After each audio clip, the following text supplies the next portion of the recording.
And then second verse, right? Black Thought go like this. This the second joint is my favorite joint. That's hard, right? So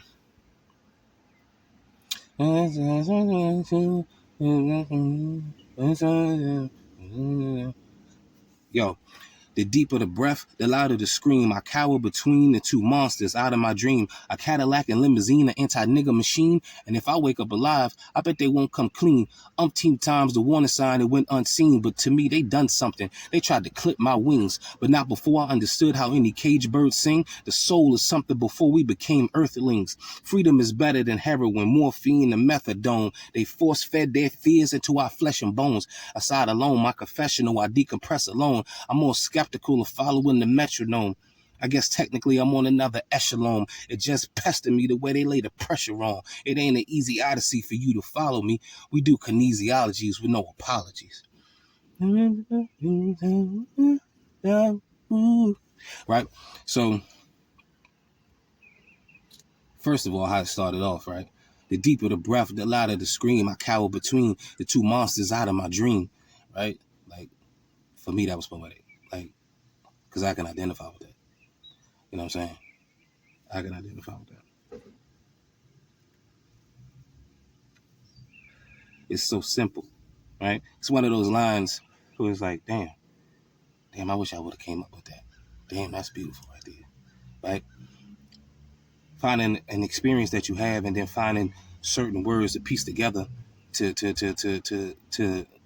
blast a visual. You know what I mean? Cower between the two monsters out of my dream, a Cadillac, a limousine, an anti-nigga machine.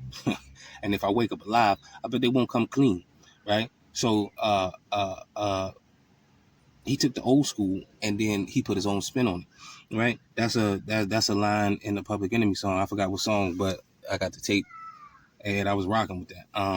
Peace to Public Enemy, peace to Chuck D, Professor Griff, FW1, motherfucking Flavor Flav.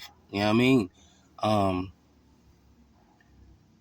Cadillac limousine, anti-nigga machine.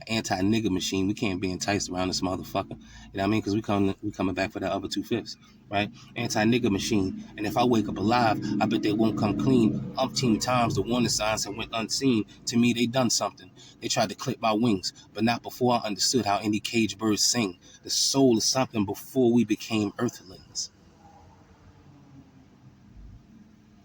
That's hard. That's hard.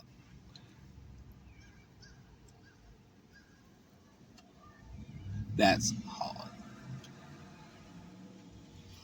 To me, they done something. They tried to clip my wings, but not before I understood how any cage bird sings. Right? To me, that translates as, yeah, you go through hard times one after another, and the shit started to feel like a conspiracy. Motherfuckers trying to clip your wings, right? But not before I understood how any cage bird sings. Like, say, and how I understand that is like Jigga said. Jigga was like, lock my body, you can't trap my mind. Easily explain why we adapt through crime, right? So locking the body can't trap the mind, piece of Jigga. Jigga did his thing too. Fucking Yankee Stadium and brought Nasty. Nasty was in there. M was in there. Piece of Nasty and M. You know what I mean? And Jaz-O, piece of Jaz-O, man. I love to see that. I love to see that. You know what I mean? But yeah, so not before I understand how any cage bird sings, right? Going through all man types of drama, but you know what I mean? They may got the body, but they can never get the mind. They can never get it, right? I feel like that was hard. That's beautiful. It's poetry, right?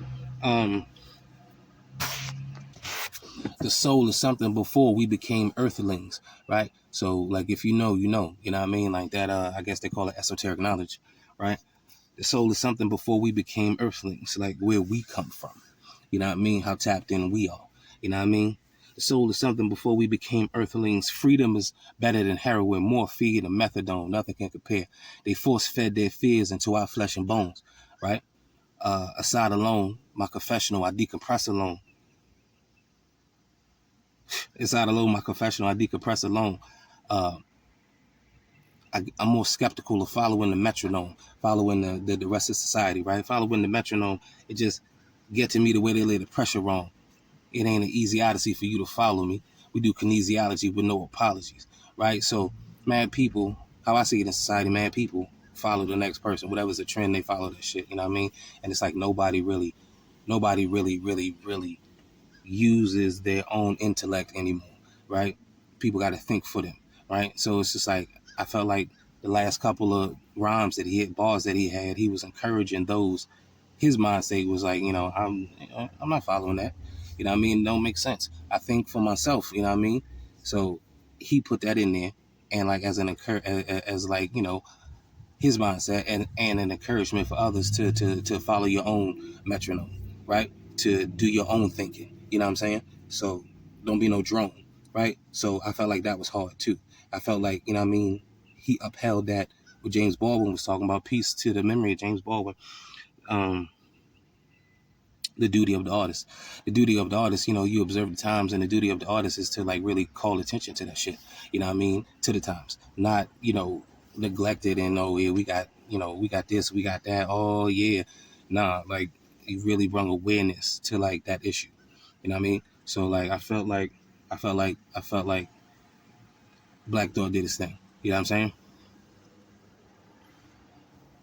Um just a little bit of Raekwon jump. Like that shit just hard. That nigga Raekwon, piece of the chef, man. That nigga come in, he's like, start the wave, God. You know how Raekwon get down. Start the wave, God.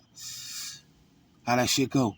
Boy grown, hands like Roy Jones, King Tut bracelet on, crusted, flooded with stones, bro. Like, peace to the chef, man. I like that part. Like, peace to the chef. But anyway, this is the third episode. It might just be a rough cut. I might redo this. But this is the third episode of R.A.P.S, Raw And Poetic Souls. I thank y'all for kicking it with me, you know what I'm saying? We did The Darkest Part, Black Thought, featuring Raekwon The Chef. Oh, I don't own the rights to any of this. This is the brothership, right? But thank you for kicking it with me, y'all. I'm your host, Rasheed, and this is R.A.P.S, Raw And Poetic Souls. I'll catch y'all on the next one. Peace.